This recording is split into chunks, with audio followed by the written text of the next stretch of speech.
me know when you're up, Sarah, and then we'll go right into it. Just waiting on Substack. A memoir. Come on, Substack. Streamplays is up. Okay, all right. So there's Substack. Yeah, I just got the notification of Substack. So, and we already have 3 people. Yay. So.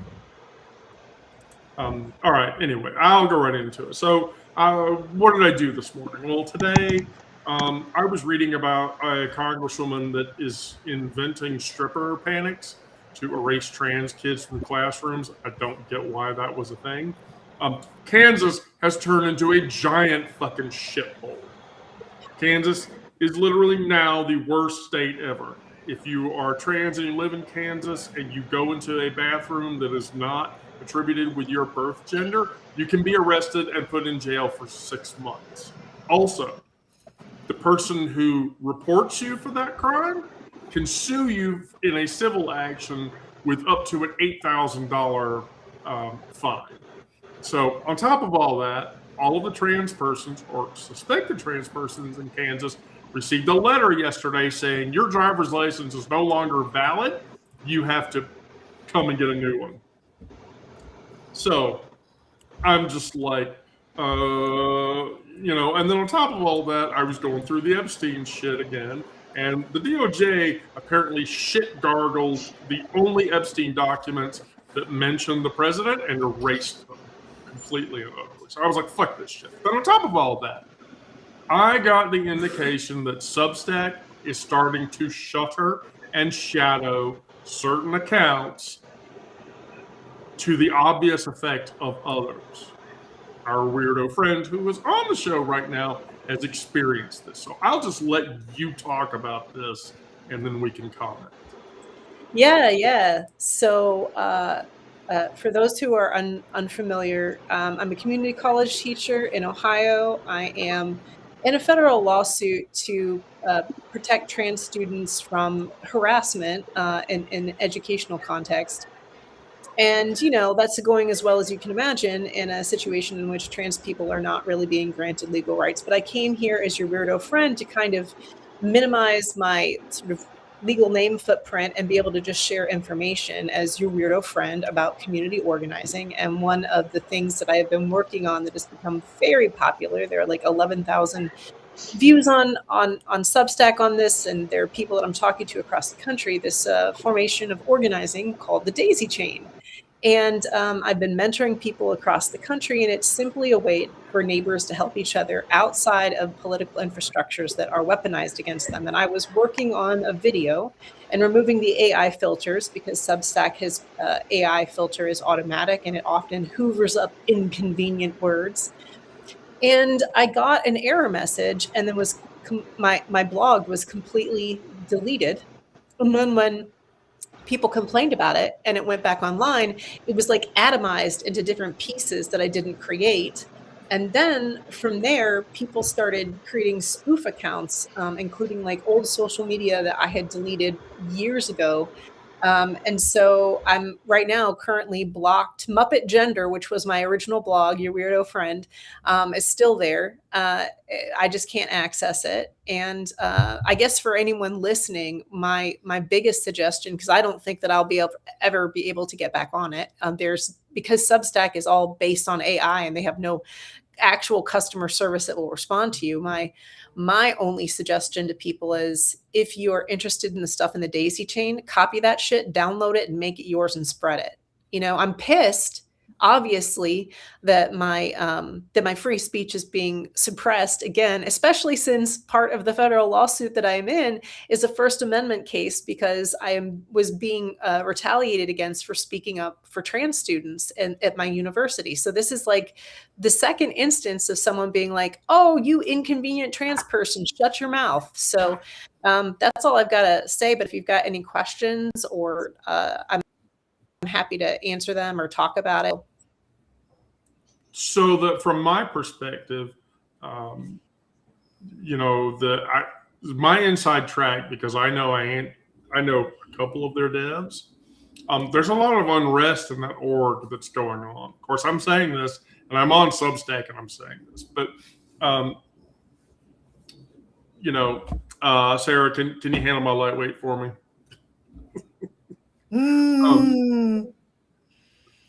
Our YouTube comments. This is why we're moving to the Federated Universe. I got the block on that one. Because I can't even see them on YouTube.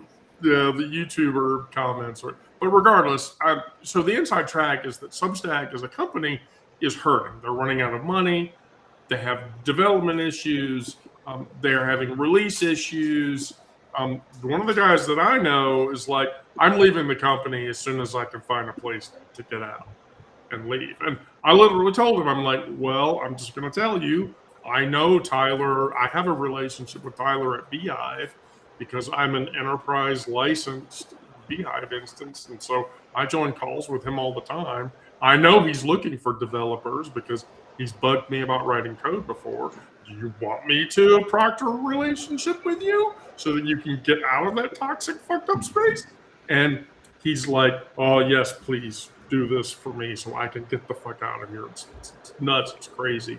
And so, but the word that I have from that communication is that, yes, there are problems. And yes, they are targeting accounts. And yes, they are going to start blocking people out.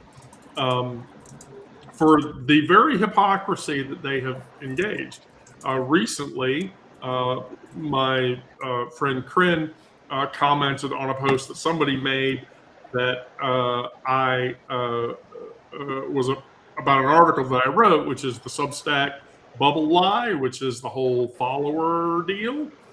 And I went and read the quote, and then I sent the guy a DM, and I'm like, you have no idea that rabbit hole goes even deeper than that. And so, yes, what I think you're going to see is more censorship from Substack going forward.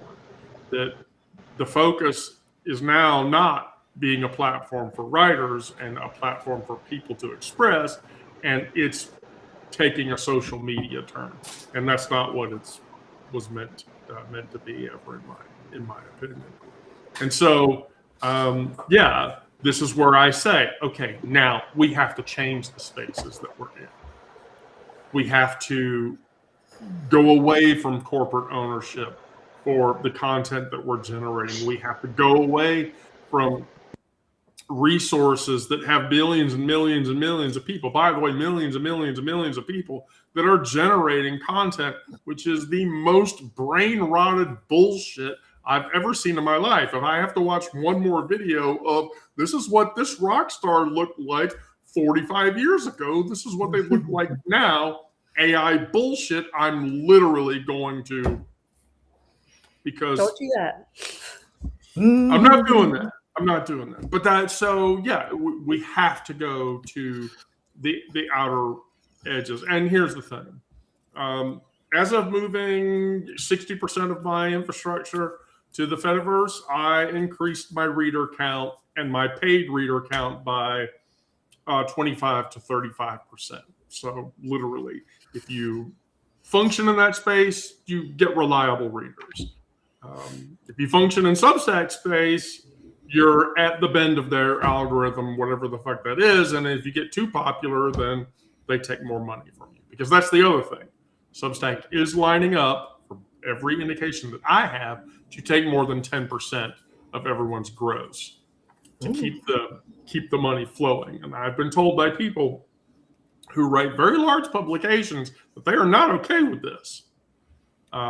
They're just not okay with it. And so my suspicion is that, again, as I wrote in the Substack bubble article that I wrote 2 months ago, that bubble is about to burst. And when it does, there's going to be a vacuum there. And what vacuum gets taken up is probably going to be a mix of Ghost and Hive and WordPress maybe, and one other offering. But it won't be Medium, because Medium has already run its course, and very much like Substack, they're having capacity issues. They're having authorship issues, and Medium is not a way to go and make money anymore. They changed the algorithm 2 years ago. That's why a bunch of people went to Substack. Same reason. So, well, from my perspective, your reader friend, I want to support you. with whatever I have. If what I have can support you, if what I have can help you get the word out, I am 100% willing to provide those resources. Yeah, that's really cool. And I mean, I highly recommend, as you've said, that folks get familiar now with PeerTube and Mastodon and all of these different alternatives and make that migration. I think it actually might be, I mean, I don't know. I think it might be healthier, but then I think, I mean, I'm curious, like I see what happened to Blue Sky and it just got flooded with all of these like fake accounts, you know. Do you think that will happen to Mastodon or Peer? Do you think, I mean, I know that self-hosted blogs are good, right? It's a way to tell that there's a real human behind it. But do you think that when people say flee to Mastodon, that they are going to be in a situation where they're going to be dealing with that sort of flood of AI bots that kind of descended upon Blue Sky? My suspicion about that is no, and here's why. So Blue Sky is not as decentralized, even although it is. The AT protocol is open. You can write applications against it. People do it all the time. One of the streaming services that I stream to, for instance, is stream.place. That guy literally built a streaming service on top of Blue Sky's AT Proto. And so when I go live, I get a little live ticker that goes over my Blue Sky profile or whatever. And so yes, that protocol is open. You can write against it. Does that mean that, like, if it got wildly popular? So here's the thing about Mastodon. I would say no, because Mastodon is a collective of larger, smaller stops that are inside that universe. And so those are all controlled by people. And how those people control that and how those people regulate that determines that quality of content. And from that perspective, no, I don't think bot accounts will ever survive in that space because, nice. You know, when you register a Mastodon account, almost every server out there will ask you, is this an automated account? And if it is, you are identified as an automated account. And if end woke insanity. Sarah, can you take care of my lightweight for me, please? Anyway, so if you create a bot account on a Mastodon instance and you don't identify as an automated instance, they ban you pretty quick. I mean, Nice. it happens pretty fast. And that's one of the reasons why Mastodon instances and Pixel Fed and Loops and all these other spaces are kind of core audience people, because they don't let the bot accounts in, they don't let the AI in, they don't let any of that other shit in, and it's just people like us talking. Now, what does that mean for us from a financial perspective, as much from a viewership perspective?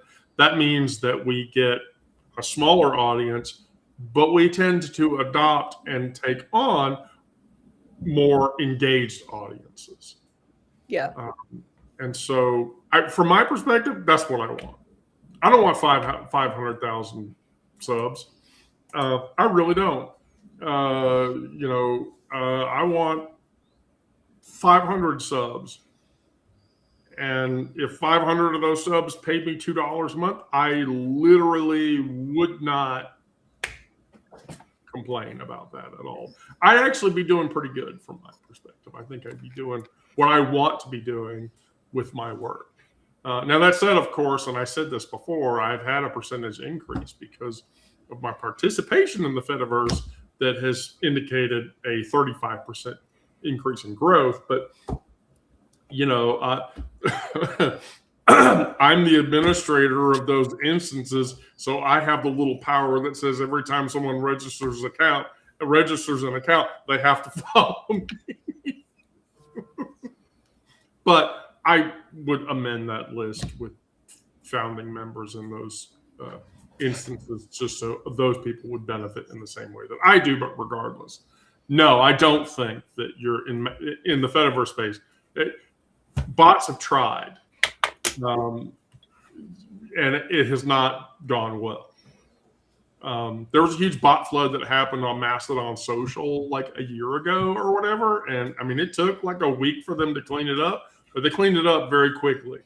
And then about 8 months ago, there was a big AI slop drop in the Fediverse space. And, you know, that took like 2 or 3 days for them to clean it up, but then it was all gone because fuck this or whatever. We don't want this. You know? Yeah. Yeah. What do you think the point of the AI slop is? Do you think that it is just as it is in normal fascist times to create a situation where you can't trust who you're talking to and you can't trust what's real? So here's the thing about that. So my partner and I talked about this the other day. So I read a fascinating news article about the advent of that kind of media. And here's what happens. So you have one guy that has 150 TikTok accounts, and that's all that guy is doing is posting just AI slop, like the worst, easiest, generated in 3-minute AI slop videos that he can. And he's feeding it into that space. Now, those AI slop videos are getting 500, 1,000, 5,000, 8,000, and 10,000 likes. And you know, all these favorites and all these, you know, comments or whatever. So the other bot accounts are inflating those posts from his accounts. So the bot ecosystem is churning itself one over the other and one over the other and one over the other until those accounts generate, and I shit you not when I say this, between $45,000 and $85,000 a month. So it's like a Ponzi scheme, an AI Ponzi scheme, but yes. but also kind of like that's weird to me because I mean, yeah, I've heard that there are people who are making money sharing disinformation and things like that, you know, like large amounts of money. So wow, but so I mean, that's the wildest part, right? Because then you can look at a thing and think that because it's got all of these shares and likes that it is legitimate information. It almost seems like in living in the upside down, the best way to sort out whether information is quality or not is the lower amount of shares and likes given the suppression or whatever. I don't know. I mean, what are your thoughts on that? Like if someone is navigating that space, is that a way for people to discern?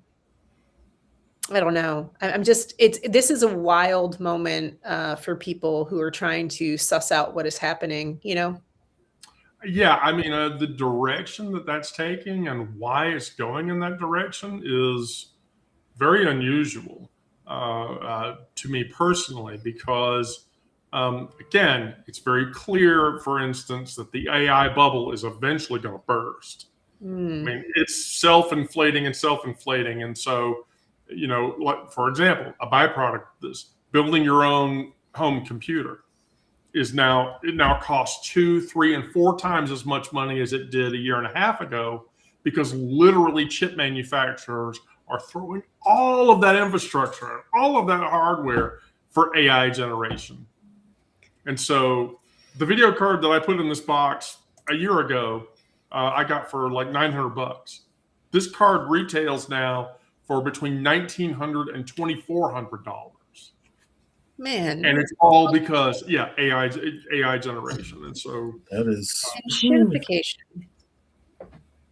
So, yeah, but just like with the whole slop thing, it's a bubble. And it's a bubble that is increasing and increasing and increasing and increasing. All the people that are in that bubble are pumping into that bubble because they want the money out of it. Here's the deal. When that bursts, it's going to crater. And when that crater happens, who the fuck even knows what that's going to look like? Who even knows what the fuck that's going to look like, or be, or do, or anything else? I mean, shit. There's a point where we're going to reach diminishing returns. When does that happen, and what does that even look like? So, you know, going back to the Substack thing, it's like, again, like the user inflation count issue. So when you become a contributor publicly to a publication, if that publication has 20,000 readers, then you get the cosmetic 20,000 readers attached to your profile. There's no asterisk there. There's no reason there. A user looks at that and says, oh, they have 20,000 readers. They must be a valid writer. Because if they don't, they wouldn't be.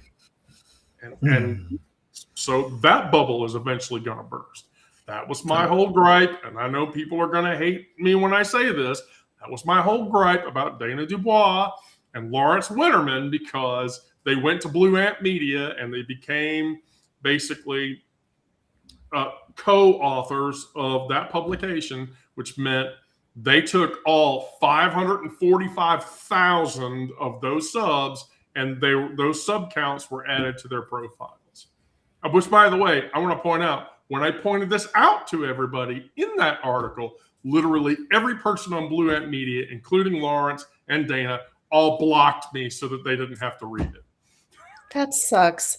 I mean, I think that there can be like a legitimate, like, I think that there can be should be a legitimate conversation about how that is harmful to writers, you know, and that I, as somebody who sees conflict as a productive space, it's really hard to hear that. I was not aware of any of that, and I'm sorry that you were blocked, because I think that there could be a productive conversation around that.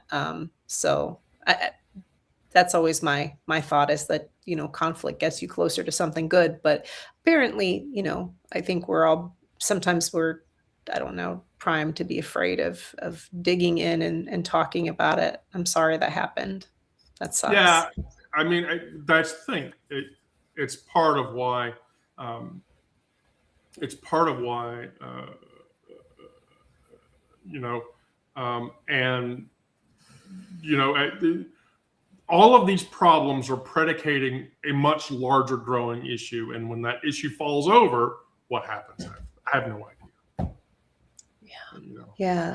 Well, I mean, I think that people are going to be pushed out of Substack regardless. I mean, it sounds like, you know, when Elon Musk said he was a free speech absolutist, what he meant is, I want my speech to be absolute and for everyone else to not be able to speak, you know? Right. And I think that that's always the case with like malignant narcissists, is that you literally have to just hear what they say and then do the sort of math of being like, oh, it's the absolute opposite of it, you know, kind of like right to work states. They're never right to work. They're trash union states or whatever. Right.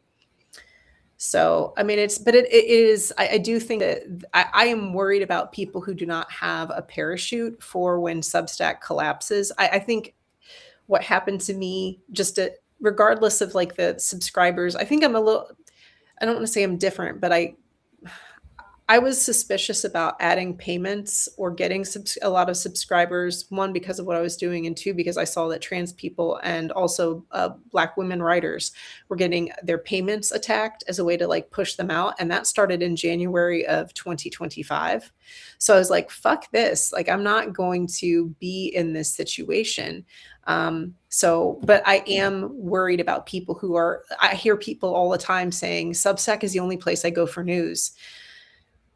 Which is scary in and of itself, right? But if people don't have backups, if they're not on federated spaces, especially like Mastodon, if they don't get in an instance, then they're going to be profoundly disconnected from what is going on. And that is very concerning to me, because I think they're trying to create an informational vacuum where people just have to believe the regime. No. Bonkers. No. I mean, I agree with you 100%. Yeah. How do you know? Can I ask? I mean, how hard would it be for somebody to create a Mastodon account that's like Mastodon for dummies? And I don't mean dummies like someone's unintelligent, but like I personally, like I'm on Mastodon, but it's hard for me to know who to follow unless I already know them. So it's hard for me to discover people. Yeah. So it's interesting you bring that up. So people have asked me that before. So I literally have an article cooked that's going to come off of thislandmoss.com in the next couple of days, where I literally say, here's the resource. Here's what you want from the resource. Here is how you use the resource. Because using that resource, and welcome back, Miranda. Using that resource and leveraging that resource effectively so that you can find the people that you want and you can find the audience that you want is entirely predicated by the effort that you put forward to accomplish that. And so, people join my instances and I'm like, well, okay, you need to, here's the how-to novel and just do this. And then if you do this, it'll all work out. Because again, for example, my what would be a really good? My Mastodon instance. My Mastodon instance is bridged with Blue Sky. So whenever any one of my recognized Blue Sky accounts makes a post on Blue Sky, that crosses into my Mastodon instance and creates a post. Every post that I make where I mention that account goes out to Blue Sky and makes that post.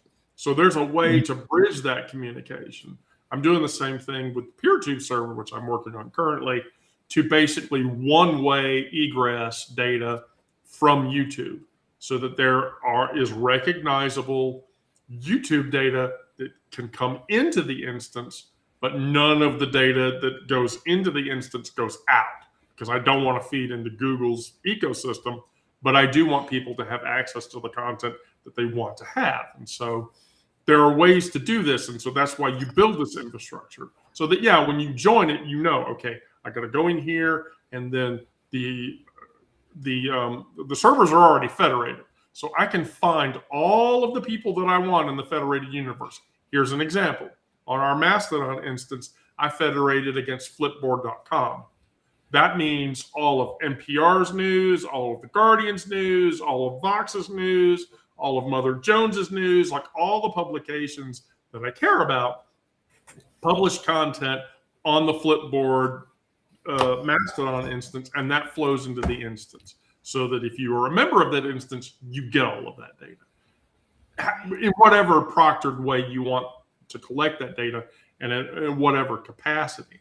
And so, from that perspective, there's a way that you can curate the instance to behave the way you want it to so that you can have access to the content that you want to. So, I do have if you're going to join a federated server, here's what you need. Here's what they are. Here's how you register. If you join our instance, do so understanding that there are rules attached. So, like, for instance, I have on the Loop server, I have reputation. If you start posting AI shit, you're going to get your video posting privileges ripped and taken away because you're posting AI slop, and I don't want. Right.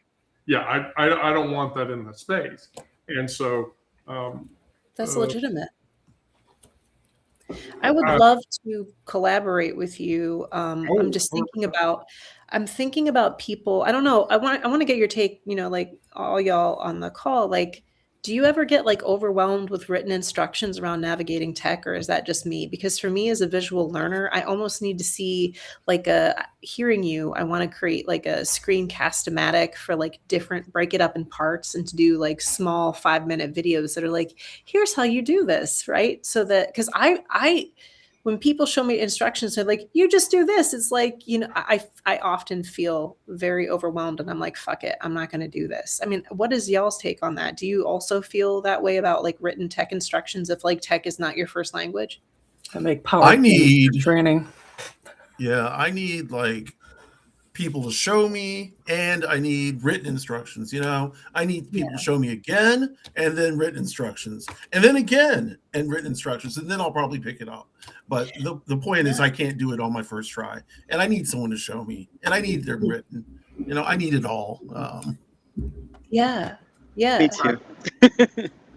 Yeah. So I would. So I would love to collaborate on some short videos if you're interested, just that are just really like low tech screencast-o-matic things that are like, here's this thing. I also think it would be kind of cool. I don't know how, but it would be kind of cool to create like a little peer group, like digital first aid that does exactly what Onyx Rose is talking about, where you sort of help people and you're like, hey, you're new here, and I just want to help you navigate because this can be a little complicated, but once you get it, and then it could be an each one teach one thing where it's like, I teach you and you join this little pod of like helping people so that nobody feels lost. I just, as a teacher, I can't help it. Like as a community college teacher, I'm always like, what's the problem and how can we fucking fix it? Because I absolutely hate it when people try to, I don't know, just discourage people from finding alternatives. It just pisses me off. I don't like these bullies. God damn it. And I don't want people to feel lost in a new context. So, yeah. I agree. Yeah. I agree 100%. Give me just a second. Yeah. Are any of y'all getting like shadow banned on Substack or experiencing any of the fuckery that I'm experiencing? Is it happening to you at all, or I haven't been active on Substack since October. So from my perspective, the 50, 60, 70, 80, and 100 people I got 6-7 months ago is my Substack audience is now 20 people. And I literally just want to tell those 20 people, look, here's my loops instance. Here's my live endpoint. Go watch the show there. Don't feed into this. Don't feed into this ecosystem. That, by the way, 1, does not represent us. 2, doesn't care about us. And 3, is actively attempting to undermine the voices that we have. Yeah, that is most definitely true. I feel like that's the part that really like has kind of fucked with me the whole time on Substack is I look at the owners and I look at that infrastructure and I'm like, man, these people fucking hate trans people. These people hate democracy. Like, why am I trying to create a following here? And I also, just kind of reject the check mark chasing. I think that there's something about status that pisses me off. I don't know. I just get scrappy. Yeah. It's like, I feel like cloud is organic for me. Oh, okay. Yeah, this is more like, go ahead, Wendy. It is entirely organic, yes. What were you going to say, Onyx Rose? Yeah, you were going to say Onyx Rose. I'm clear. No, I'm clear. You're clear? Oh, I was hoping you would. No. My thought goes in and out. So, this one went out. That's real. Yeah, like I just feel like for me, and I don't know, but it's just like I feel like we should be working towards like developing relationships. And I feel like at least on Substack, the people, I don't know how many people who are following me are real or who are not. But what I do know is that like on the back end, I get a lot of emails. I get a lot of like Signal one-to-one conversations about people organizing. And to me, like that's really why I'm there. So like I was judging my success before I was blocked out of Substack, assholes. But and I don't know if that's Substack or if it's just that Substack is allowing this infrastructure where trans people and trans voices can be hunted by hackers. I don't know what is happening, I really don't know if it's malicious on the part of the creators or if they've just created a space in which they have no guidelines or guardrails to protect their writers. What are y'all's thoughts on that? What's happening? I think that's it. Well. Yeah, I readily agree with that 100%. It just so here. Let me put this into perspective for you. So, for instance, Beehive. Beehive runs stringent filters against emails with or without reputation. So when I took my 5,200 subs or whatever, and I imported all of them into my Hive instance, I only got about 1,800 of them. Mm. Literally, Beehive dropped the other 3,600 or whatever on the floor because those emails were likely spam accounts or likely accounts that have a negative reputation. Mm-hmm. And so, yeah, that's how that flies. You know, that's how that works. And so, it's a hard thing to sort of adjust against because, again, Substack is a bubble. So user counts on Substack are entirely inflated by variables that you have no understanding of, no conception of, and then on top of that involve things that don't actually involve real people. Yeah, I've noticed that. I don't know if y'all have been paying attention, but this is just a thought, and I don't know if this is true, but I feel like sometimes that there are bot accounts that how do I put this? They seem, how do I put this? They comment things they include things in the comments that don't feel related to the blog at all. And I sometimes wonder if it's like almost like an AI weight so that it looks like a true commenter who's like commenting on your stuff, but not actually addressing it. But the purpose of that comment is to somehow shadow ban your shit. I don't know if that's true, but I've noticed that. And so I started blocking people who would put comments on my pieces. I almost wanted to block comments entirely and wondered if in doing that, I might be able to prevent that that sort of weaponization. But I do sometimes wonder if the bot commenters are themselves also a function of shadow banning.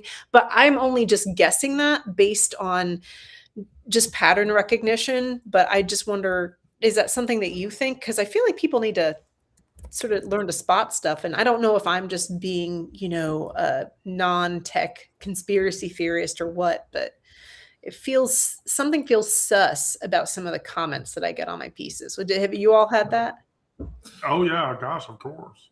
Oh, you have to. Okay. Because, it's hard to know. No one talks about like the weird shit that's happening. And I shouldn't say the weird shit because I'm trying to rehabilitate weird, but I mean, I'm all for taking it back. Hell, I never thought we were going to be able to take queer back, but finally we took queer back, so I'm cool with that. So yeah, I'm happy.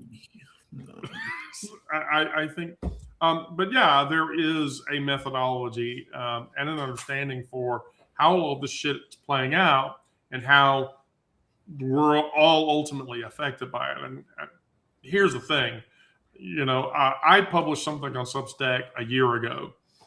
It has almost 10,000 likes, and I still get like somewhere between, I would say, 10 and 15 comments a day. That's the Baron Trump is a moron post or whatever. But the comments are so AI sloppy written, and the grammar is all fucked up, and it's just like, okay, this is not what I want, right. Versus my Hive instance where I publish something and I get like 2 or 3 comments, but I know those are real human beings. That feels so much better. Yeah. Yeah, it's not disorienting because then it kind of, in a way, it sounds like in going to Beehive or Ghost or WordPress or wherever you're going to go after Substack, implodes, or even Mastodon, that it's really important to know you're talking to a real person. I think it does something to your central nervous system when you don't know whether you're talking to a real person, Right. It's like It fucks you up a little bit, because it creates a situation, I think, of hostility where you don't really know if you can trust somebody and trust their information, or I don't know. These are just thoughts that I have, but I'm trying to understand how they're trying to weaponize information systems, because it is very clear.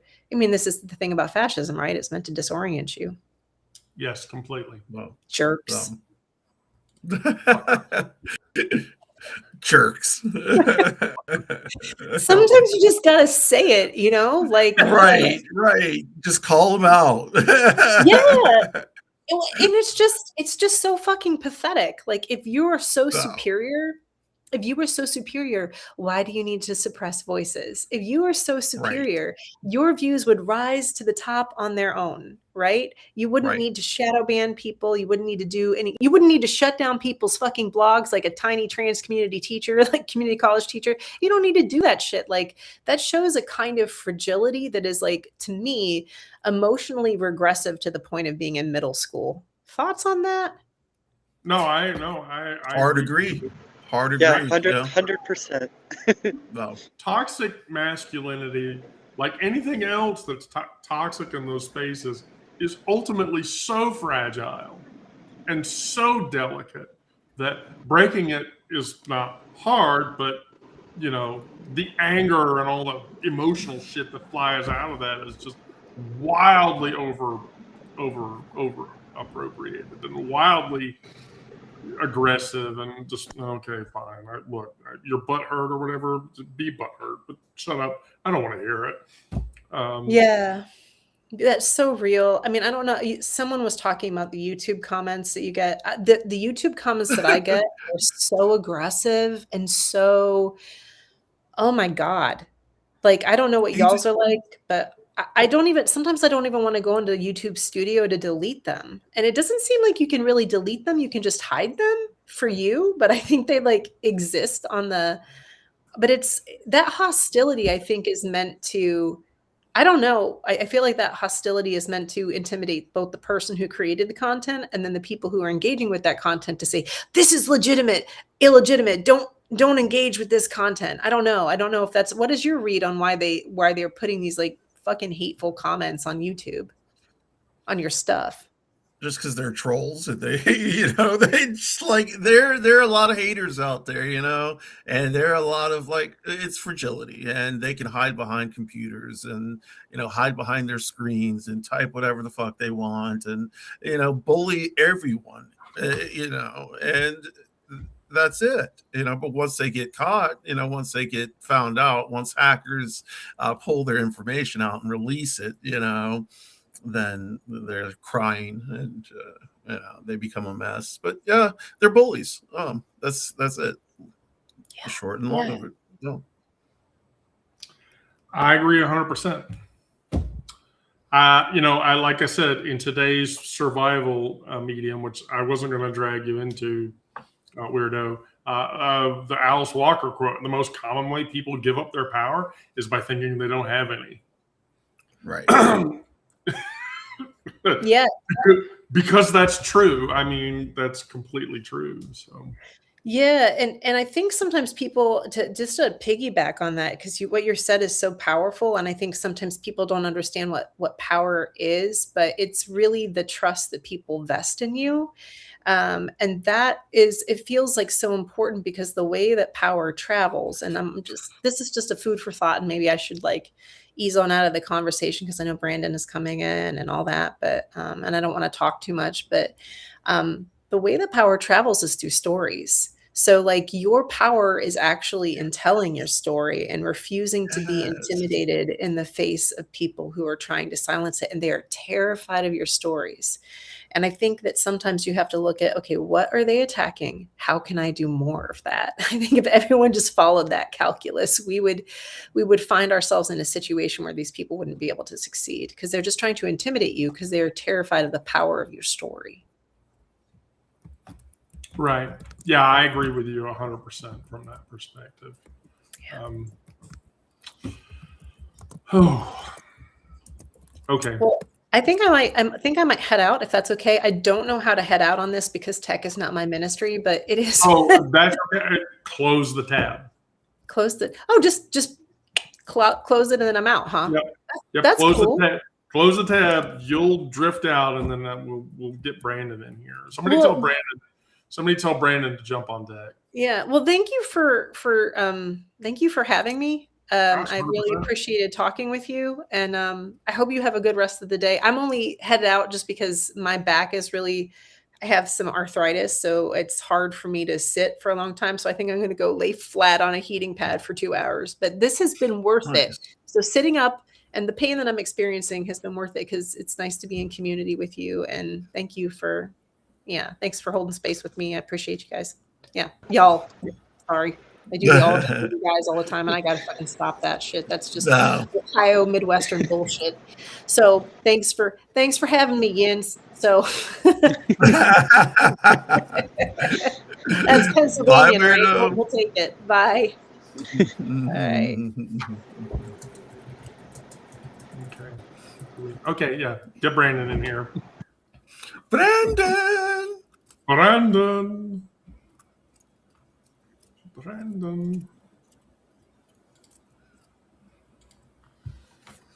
have not been able to participate in conversation. I've had my hands full. Is YouTube that bad? Ooh. Oh, yeah. It's been bad. It's like I said, this is why I'm rushing to get the PeerTube server up so we can just no, we're not doing this. Oh, there's Brandon. Wow. Hi, Sacred. Who Sacred, Samantha's in. There we go. There's Brandon. So we both went to approve him at the same time? Yeah, we both went to click him in, Sarah. Okay. Hurry up. I'm not touching it. Hi. I didn't do anything. Not my fault. So we'll just go right into it. So you were listening, Brandon. Do you have thoughts about that conversation? Oh, not yet. I need to think about it more.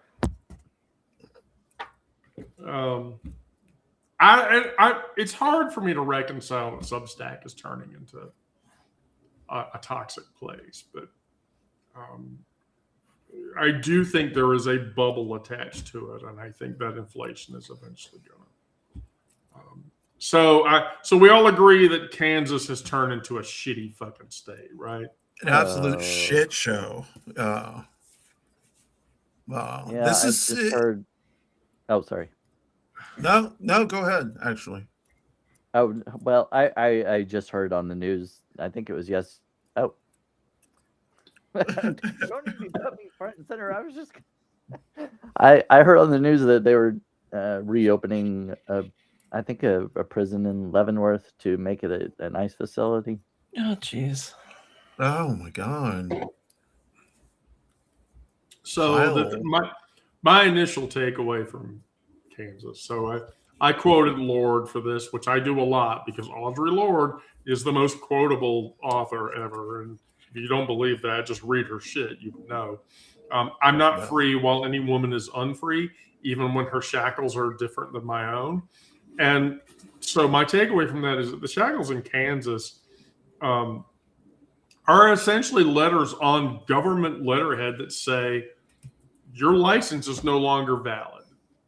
You need to come and get a new one that has your birth gender on it. And they're not metaphorical. I mean, you know, in Lord's case, she knew that freedom is not divisible. That what happens to us now, you know, is happening to all of us who refuse the state's permission. You don't have to be in Wichita to feel the weight of that envelope. I didn't. I literally saw a video. I saw Loop's video of a girl that was like, I'm trans and I received this letter. And now if I can't fix this, I will be out of a job. You know, and so, I mean, you know, you're forced to do something with that. Here's the thing though. Why do they feel like they can do that? I don't understand. Because they want to exterminate us. Yeah, making certain classes of people unpersons is, you know, then they don't have to answer to the Constitution or the courts or anything. It's like, oh, well, they're not a person according to how we've manipulated the law. Therefore, we aren't beholden to the law in the way that we treat them. Right. Yeah, we aren't beholden to the law that they are beholden to, and this is why. Well, and they're creating steps, like by taking all trans people's licenses in Kansas, these trans people can't vote. So there goes a minor voting population The damage is going to be widespread. Not the least that this is a model for other states. Yeah. No. Well, it's like HR 7661, which they literally threw onto the House floor after the State of the Union, which is seeking to ban federal funds from any schools that promote transgenderism. And they're trying to build, they're trying to build a federal architecture around.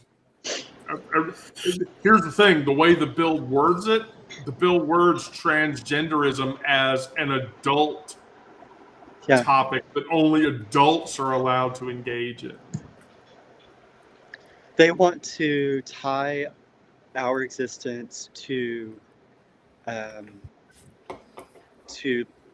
being a sex crime. That's one of the legal theories that they've been pursuing. So they have like several different ways that they're trying to disenfranchise us. So you have like the sex crimes route, and you've got the gender identity fraud route,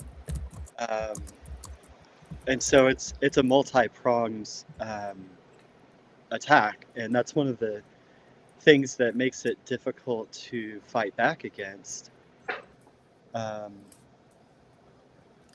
So I don't know.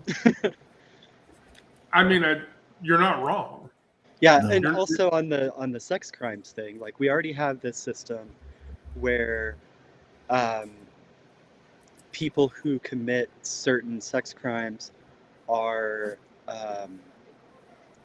have punishments that extend beyond any sort of incarceration.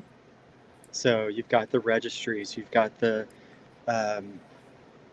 you can't live within certain distance of a school or a church or whatever, and that makes sense for the kinds of sex crimes it's been applied to.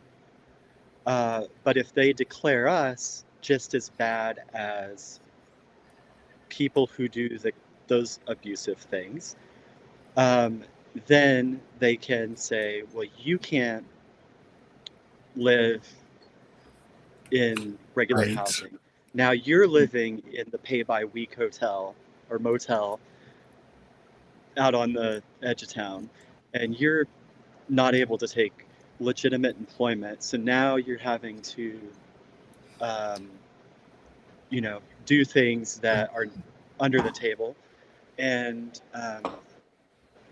so even if we don't get to them rolling out the final solution against us, like being pushed aside through all of these legal means is going to hurt and cause the deaths of a lot of trans people. And that's what I was going to say, like cause the death of a lot of trans people. It's like a viper or like some snake that is squeezing you and squeezing their prey until their prey is dead. So that's what it feels like. It's like we're in a pressure cooker here. And all of these laws are being built around us, like you said, Miranda, to kind of push us out. And by pushing us out and calling us, a menace or whatever they're going to call us to society, they can then go ahead and take the next step, which is, we all know what the next step is, but. Well, so the language around Mary Miller's HR 761 was to call it to ban strippers in schools. While they were unable to cite a single case where that ever happened, the strippers in schools mentality was to target trans identity, LGBTQIA plus books, like Genderqueer, for instance, which is a popular book in school libraries. So they're trying to weaponize the innocence of children against the trans identity as they see it. and that's hugely a problem. And here's what's ironic about the situation is the path that they take to try to illegalize our identity is so wildly crazy and so far out there, and it fails. So then they try something else. Well, something else is even more wildly out there and illegal and unconstitutional and whatever. And so I don't understand why they don't think, well, if I didn't get it here, well, I'm going to get it here. Well, I didn't get it there. Now I'm going to go. The farther you move outside of the scope, the hell of a lot less likely any of that shit will ever pass. It won't fly. It certainly won't test the Constitution. But I think what they're doing is, like, in the meantime, throwing this shit out here so that they can get enough people to either capitulate and not wait for all the lawsuits to go through, or something like that.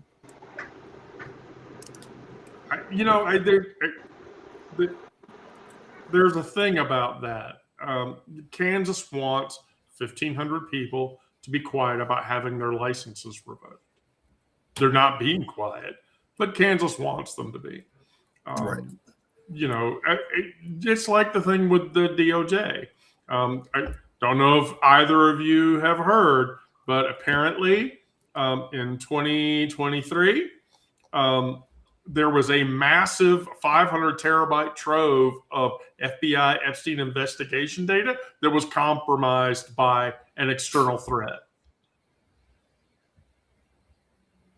Like stolen or compromised? Like compromised. And so 500 terabytes, that's a shit ton of data that pertain to the agency's investigation into Epstein, was compromised in 2023 by a cyber intrusion, according to data that's recently released.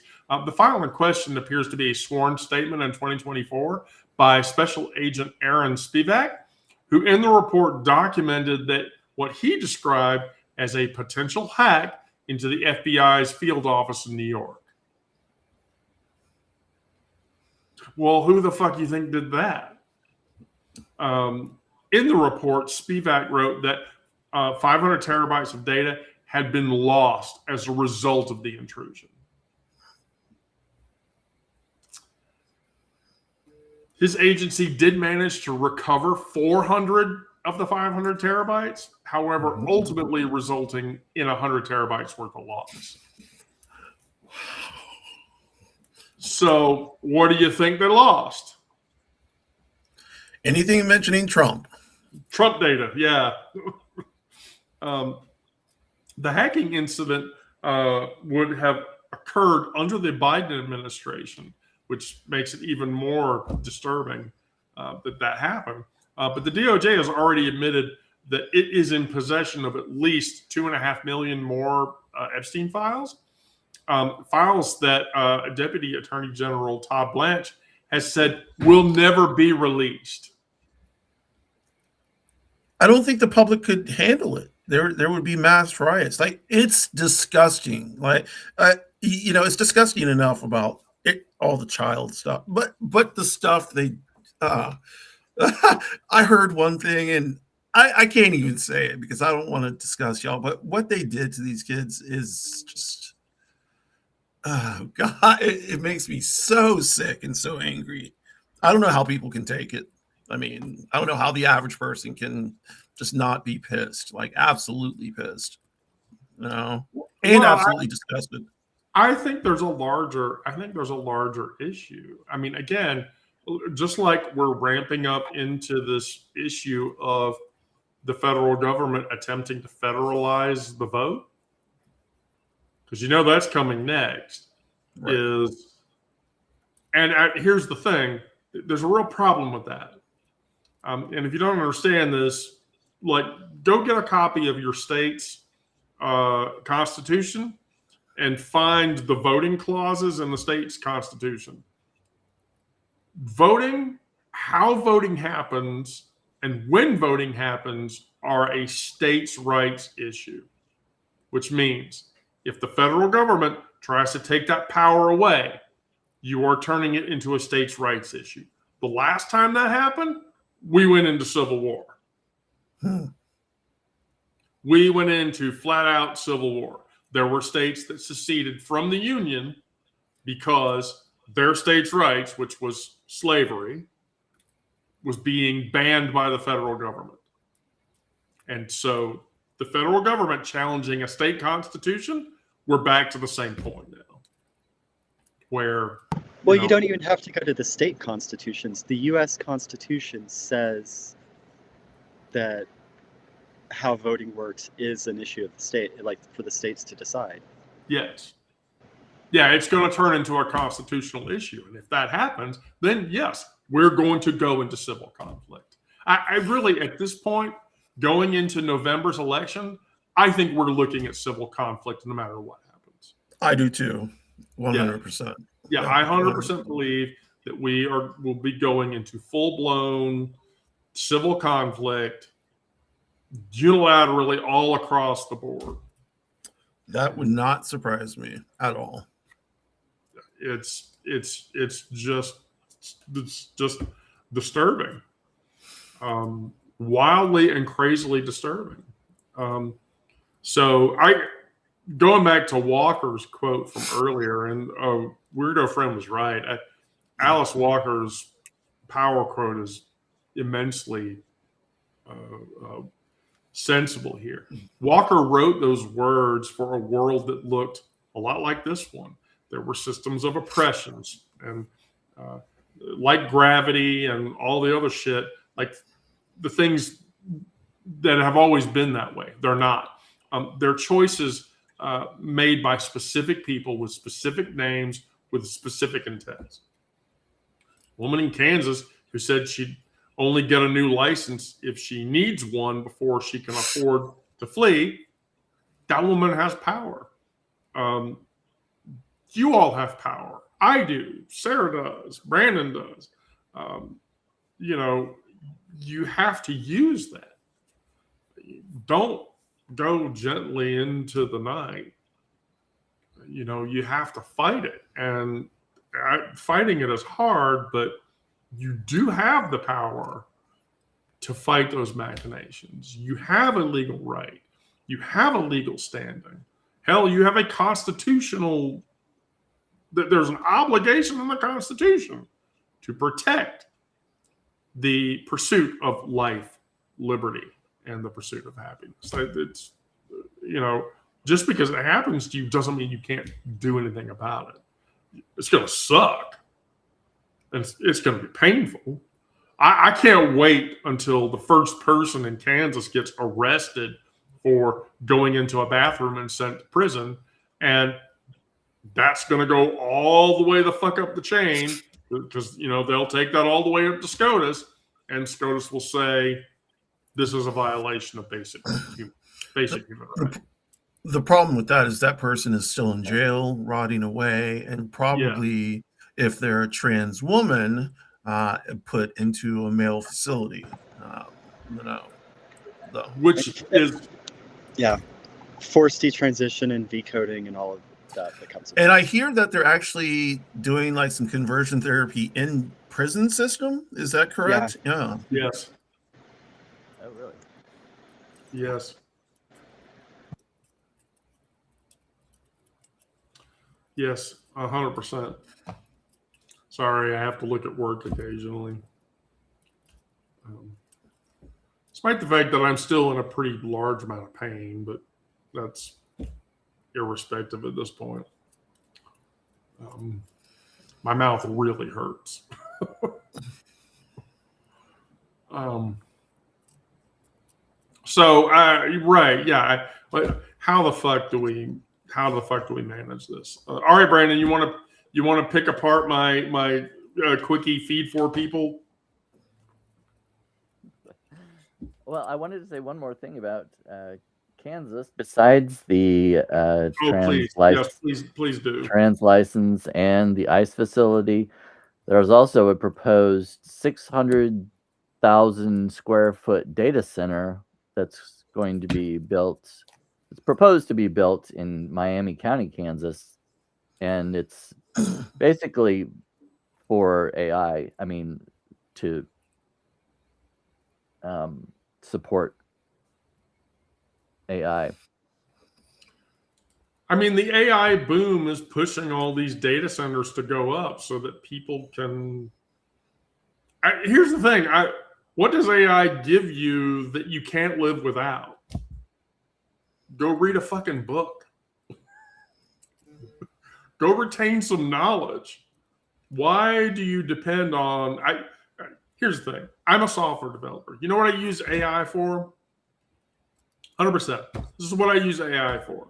I wrote this block of Python code. Can you just tell me if it's buggy or not? And when AI says it's buggy, okay, I go back to the drawing board and rewrite it. That's it.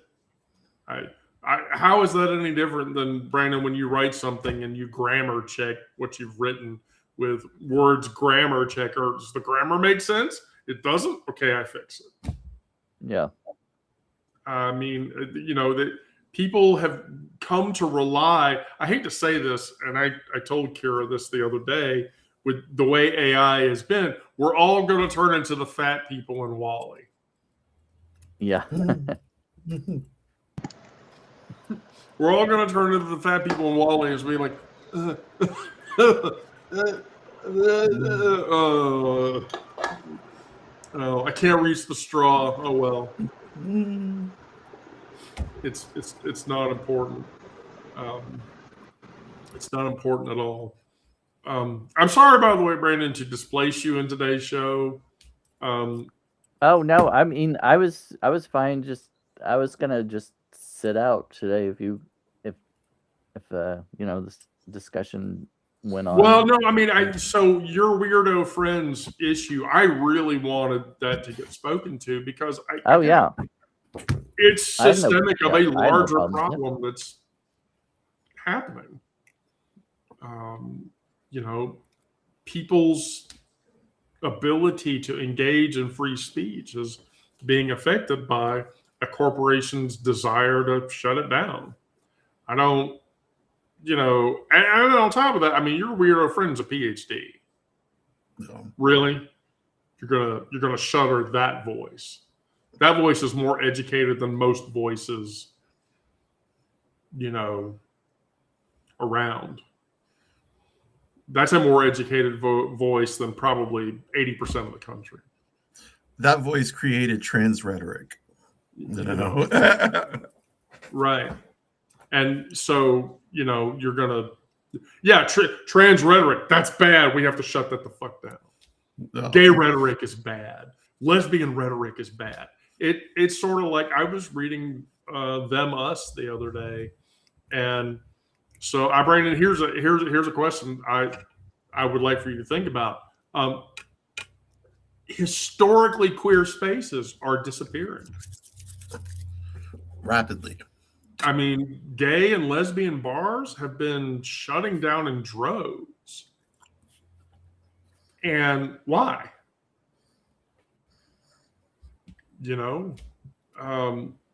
Why? I was talking to Kira about it, and she was like, well, yeah, because like in the middle of the week, there's queer people in those spaces and they're doing queer things or whatever. And the weekends come around and it's like you go over to Felix's downtown, or not downtown, it's over in Buckhead, Ainsley Park area of Atlanta. You go over there on a Friday night for board game night, and half the people in the bar are straight. So, straight and demanding accommodation. Yes, exactly. Yeah. Yes, exactly.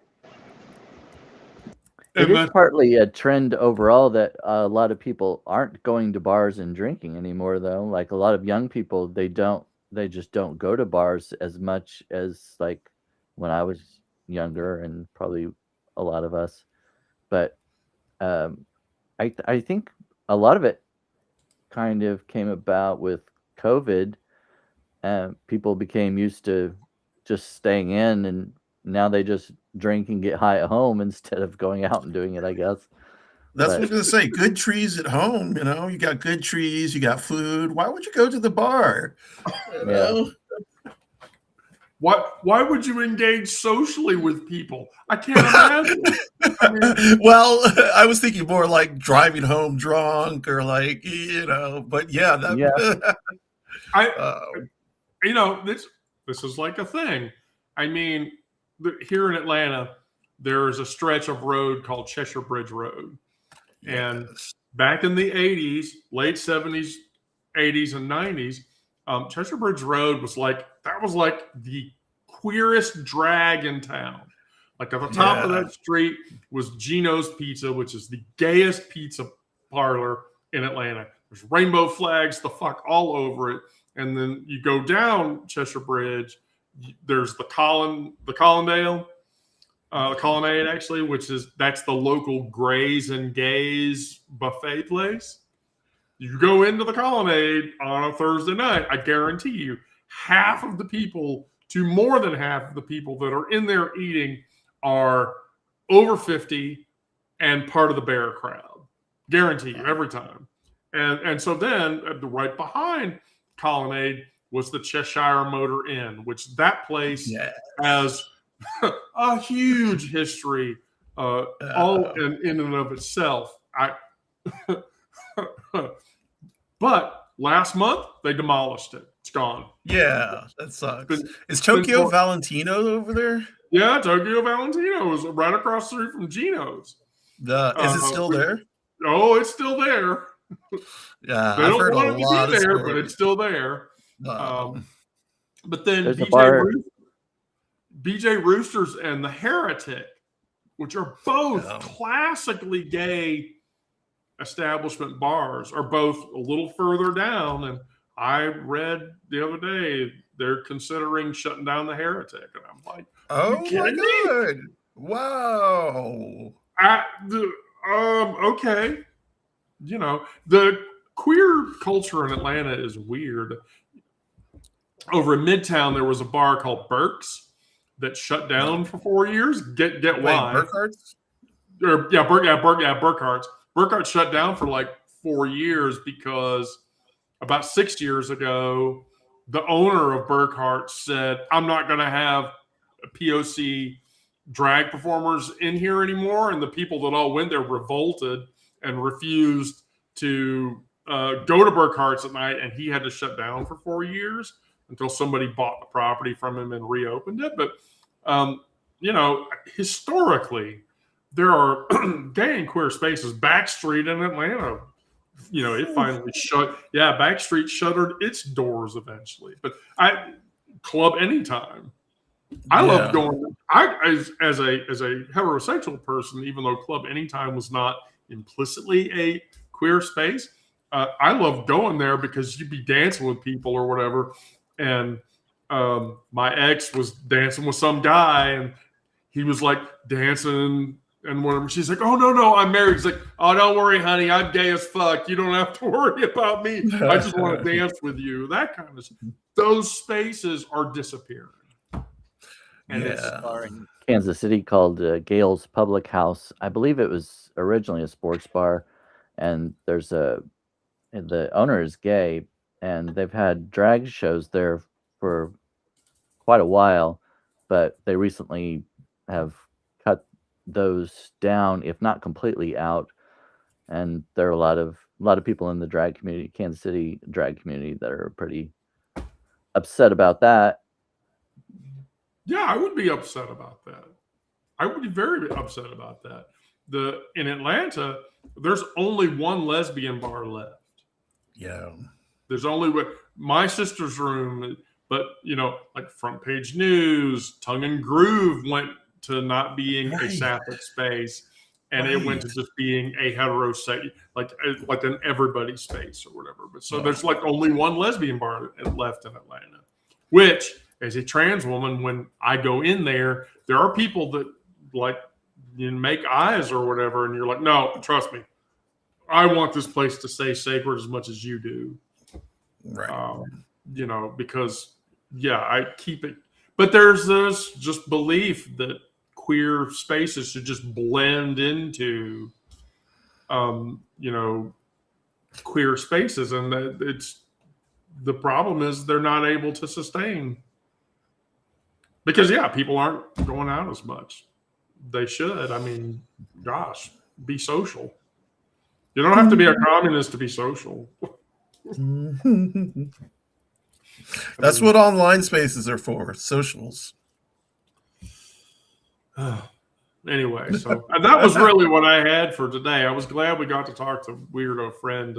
I did want to tell everybody that's on the show, yes, coming probably today, if not today, tomorrow, I'm actively publishing if you want to get into safe social spaces that the persons for which run this show, myself included, control and regulate, then yes, I will show you how to find those spaces, how to register for them, and how to interact with them so that you can be in a progressively safe space that's not AI driven and not sloppy driven and not bot driven, and is actually human beings that are actually talking and communicating in ways that provide you with valid content versus going to YouTube and seeing computer generated bullshit for miles, which nobody wants to experience. I don't want to experience it. So, I don't want any of you to experience it either.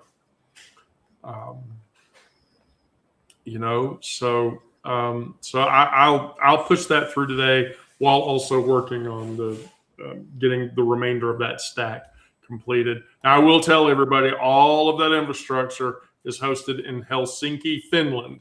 And why did I pick Helsinki, Finland? Because when the U.S. government comes for my content and says, we need all of your content, okay, here's my provider. He's in Helsinki, Finland. Good luck. Because literally, they're going to look at the U.S. government and go, you want an extradition for this shit? Fuck you. Fuck you, we're not doing it. So that God means bless Finland. Right. That means that everybody's data that is in that space is safe. That data belongs to you, not to me, even though I run the infrastructure, even though I control the infrastructure. Your data is yours. What you do with that data is your choice. If you leave the space, you get a big, hefty file zip file that contains all of your data. Do whatever you want with it. That's not my business. But the objective is to provide a safe space for people to freely express themselves and not have to worry about corporate ownership or corporate control or corporate algorithms or any of that other bullshit that's attached to it. So anyway, that's what I had. Everybody, Miranda, Onyx, Sarah. Sarah did not talk very much today. Hey, Sarah, have you met your person yet? I was about to say, I'm sure she wants to talk, doesn't she? She's going to do a long monologue on our next show. How she hasn't met her person yet, I don't know why. Brandon, have you seen him again yet? No. Oh, gosh. It's the weekend. Please tell me you're going to go out. I don't know. We haven't really texted much lately. So I'm very sad.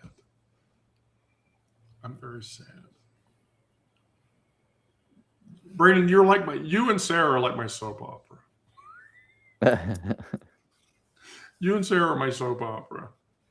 Plus, I'm tired of writing stories about Sarah's person, and all Sarah does is tell people in the bar to shut up. It's none of your fucking business. Go the fuck away. I'm tired of writing that. So if she would just hurry up and give me permission and then tell me who the fuck it is, I could write about it, and we wouldn't have to waffle. I feel so much better. Hey, we are not a very exciting soap opera. I could make it more exciting, Brandon. Oh wait, I need to give a soap opera look. Zoom in. Wait, Brandon, you're still alive? Yes. Even though I went off of that cliff and fell 500 feet into icy water and you saw my body break into a bunch of million pieces or whatever. Nope, I'm still alive. Very And much I look completely different because of plastic surgery and. Yes, I had to have reconstructive surgery, so now I look entirely different than I did. But it's me, Yeah. I promise. It's still me, I promise. Oh, okay, well, great. If nobody has anything, I'll let everybody go about their day, and I'm going to eat my burritos. Ooh. Yummy. What kind? Do what? What kind? Oh, these are, Kira, what kind of burritos are these? Beef and bean burritos. Yum. From. My freezer. Oh. I've got some beef and bean burritos from Trader Joe's. Do y'all have Trader Joe's over there where y'all are? Brandon, Miranda, Sarah? Not Yeah. not too close. They're around, but yeah. Okay. All right, well, Brandon, thank you, albeit short. Next Monday at 1 o'clock, everybody, back to the show. Onyx, Miranda, Sarah, thank you for participating. Sarah did not answer my question. I'm very unhappy about that, but I mean, I'm just going to sort of, ride with it. Sarah, will you please lovingly collect the episode and distribute it to the people appropriately? She's not even unmuting. She's just giving me a thumbs up. This is not fair. You're just mad at me because they keep calling you out. She's really quiet. She's very good at being very quiet, at being very tight-lipped. They're very good at that. Okay. All right. Well, everybody have a safe afternoon. Everybody that's watching, thank you for watching. Thank you for coming by. Please come back Monday and Friday at 1 o'clock. Always, there are ad hoc sessions that I try to do on Wednesdays and Thursdays. I'm going to try to get better about that while I get all this other shit in order. May even go back to doing a night show again. I don't know. We'll see. But with all of that, thank you, everybody. Be safe out there. Do good things. Onyx, Miranda, Sarah, Brandon, please all do good and positive things. I'll have a better show lined up for Monday.